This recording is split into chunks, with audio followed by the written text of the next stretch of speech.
कर्म क्या है?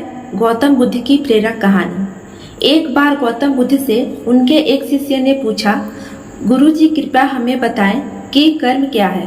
गौतम बुद्ध ने अपने शिष्य से कहा कि कर्म को समझने के लिए मैं तुम्हें एक कहानी सुनाता हूँ। इस कहानी से तुम समझ जाओगे कि कर्म क्या है।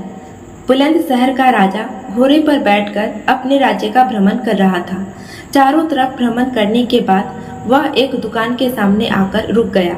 रुकने के बाद राजा ने अपने मंत्री से कहा कि मंत्री जी, मालूम नहीं क्यों लेकिन लगता है कि इस दुकानदार के लिए कल ही फांसी की सजा सुना दो, इसे मृत्यु दंड दे दो। मंत्री राजा से इसका कारण पूछ पाते इससे पहले राजा आगे बढ़ गए। मंत्री ने इस बात का कारण पता करने के लिए अगली सुबह भेष बदली और आम जनता का रूप लेकर दुकानदार के पास जा पहुंचा। दुकानदार चंदन की लकड़ी बेचने का काम किया करता था। मंत्री ने दुकानदार से पूछा कि उसका काम कैसे चल रहा है। तब दुकानदार ने बताया कि उसका बहुत बुरा हाल है। लोग उसके दुकान पर आते हैं, चंदन को सूंघकर उसकी प्रशंसा करते हैं, लेकिन खरीदता कोई नहीं।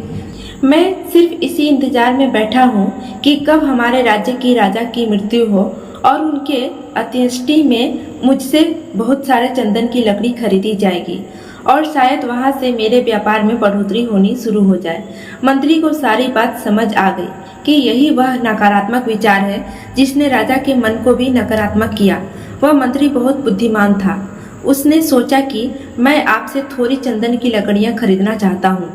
यह सुनकर दुकानदार भी खुश हुआ और उसने सोचा कि चलो कुछ तो बिका। उसने चंदन की लकड़ी को कागज से लपेटा और अच्छी तरह पैकिंग करके वह लकड़ी मंत्री को दे दी। मंत्री अगली सुबह चंदन की लकड़ी लेकर राजा के दरबार में पहुंचे और राजा से कहा कि महाराज, वह जो दुकानदार है उसने आपके लिए तोहफे के रूप में चंदन की लकड़ी भेजी है। यह सुनते ही राजा बहुत खुश हुए और मन ही मन सोचने लगे कि मैं बेकार में उस दुकानदार के बारे में गलत बातें सोच रहा था। उसने चंदन की लकड़ी को हाथ में लिया, उसमें बहुत ही अच्छी खुशबू आ रही थी। राजा इससे बहुत ही खुश हुए और उसने दुकानदार के लिए मंत्री के हाथों सोने के सिक्के भिजवाए। उसी आम जनता का रूप लेकर मंत्री अगले दिन सोने के सिक्के के साथ दुकानदार के पास पहुंचा। दुकानदार बहुत खुश हुआ और उसने सोचा कि मैं राजा के लिए कितनी गलत बातें सोचा करता था। राजा तो बड़े ही दयालु हैं।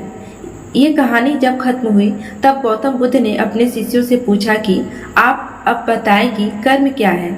शिष्यों ने उत्तर देते हुए कहा कि शब्द ही हमारे कर्म है। हम जो काम कर रहे हैं वही हमारे कर्म है। जो हमारी भावनाएं हैं वही हमारे कर्म है। गौतम बुद्ध ने सभी शिष्यों के जवाब सुनने के बाद कहा, आपके विचार ही आपके कर्म हैं। अगर आपने अपने विचारों पर नियंत्रण करना सीख लिया तब आप महान बन सकते हैं। जब आप अच्छा सोचते हैं तब आपके साथ अच्छा भी होता है।